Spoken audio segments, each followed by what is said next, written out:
ព្រះគម្ពីរម៉ាថាយជំពូក6ខ33ចូលស្វែងរកនគរ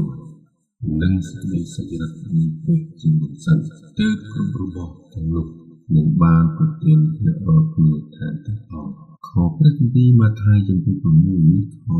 33គឺជាបេះដូងនៃសេចក្តីអធិប្បាយនៅលើភ្នំរបស់ព្រះយេស៊ូវដែលទ្រង់បានបង្រៀនអំពីការផ្លាស់ប្ដូរផ្នត់គំនិតការខ្វល់ខ្វាយក្នុងលោកីមកជាការទុកចិត្តលើព្រះជាម្ចាស់វិញដូច្នេះនៅថ្ងៃនេះខ្ញុំនឹងធ្វើការបកស្រាយបំភ្លឺនៅក្នុងខនេះបែងចែកជា3ចំណុចសំខាន់ដូចជាទី1ចូលស្វែងរកនគរ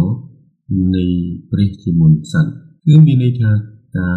ដាក់ព្រះជាអាទិភាពដ៏ខ្ពស់បំផុតពាក្យថាស្វែងរកនគរជាមុនសិនមិនមែនមានន័យថាធ្វើតាមលំដាប់លំដោយតាមលេខរៀង1 2 3នោះទេប៉ុន្តែមានន័យថា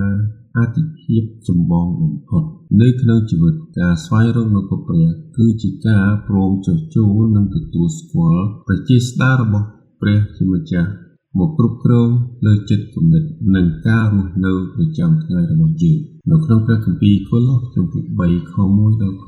2បានបង្រៀនយើងថា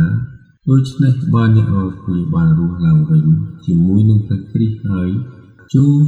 យកចិត្តទុកដាក់នឹងរបស់ខាងលើកុំយកចិត្តទុកដាក់នឹងរបស់ដែលនៅខាងដីឡើយ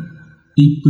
2នឹងសេចក្តីសុចរិតរបស់ទ្រង់នេះគឺមានន័យថាការរស់នៅស្របតាមស្តង់ដាររបស់ព្រះសេចក្តីសុចរិតរបស់ព្រះមិនមែនជាសេចក្តី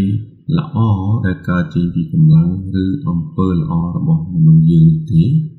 ប៉ុន្តែជាជីវិតដែលរស់នៅស្របតាមបំណងរាត្រីរបស់ព្រះគឺការរស់នៅដោយបរិសុទ្ធយុត្តិធម៌និងមានសេចក្តីស្រឡាញ់យើងទទួលបានសេចក្តីសុចរិតនេះតាមរយៈជំនឿលើព្រះយេស៊ូវគ្រីស្ទជាឃើញនៅក្នុងព្រះគម្ពីររ៉ូមជំពូក3ខ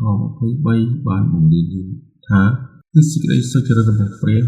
ដែលបានមកដោយសារជំនឿជឿដល់ព្រះយេស៊ូវគ្រីស្ទដល់អស់អ្នកណាដែលជឿចំណុចទី3ទើបគ្រប់របស់ទាំងនោះនឹងបានប្រទាន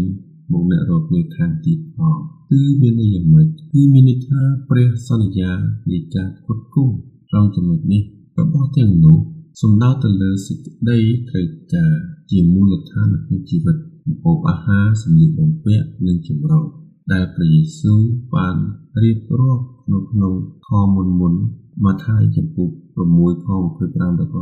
32ទ្រង់បានបង្រៀនរួចមកហើយទាក់ទងអំពីការផ្គត់ផ្គង់ព្រះអង្គមិនបានហាមឃាត់មិនឲ្យយើងធ្វើការរកស៊ីទេប៉ុន្តែទ្រង់ហាមមិនឲ្យយើងខ្វល់ខ្វាយខ្លាចខ្វះខាតរហូតដល់ថ្នាក់ភ្លេចព្រះនៅពេលដែលយើងធ្វើចំណែករបស់យើងដាក់ព្រះជាធំនោះទ្រង់ដែលជាព្រះបិតាដ៏ល្អនឹងធ្វើចំណែករបស់ទ្រង់គឺផ្គត់ផ្គង់នៅក្នុងព្រះគម្ពីរហ្វីលីបជំពូក4ខ19តែឯព្រះនៃខ្ញុំទ្រង់នឹងបំពេញគ្រប់សេចក្តីត្រូវការរបស់អ្នករាល់គ្នាតាមទ្រព្យសម្បត្តិដ៏លើសលប់របស់ទ្រង់ដោយសេរីល្អនៅក្នុងព្រះគ្រីស្ទយេស៊ូវនៅក្នុងព្រះគម្ពីរទំនុកដង្កើងជំពូក23ខ1បានប្រាប់យើងថាព្រះយេហូវ៉ាទ្រង់ជាអ្នកធ្វើខ្ញុំមិនខ្វះអ្វីឡើយដូច្នេះសរុបសេចក្តីមកនៅក្នុងព្រះគម្ពីរម៉ាថាយជំពូក6ខ30នេះគឺជាកិច្ចសន្យាដ៏មានពរ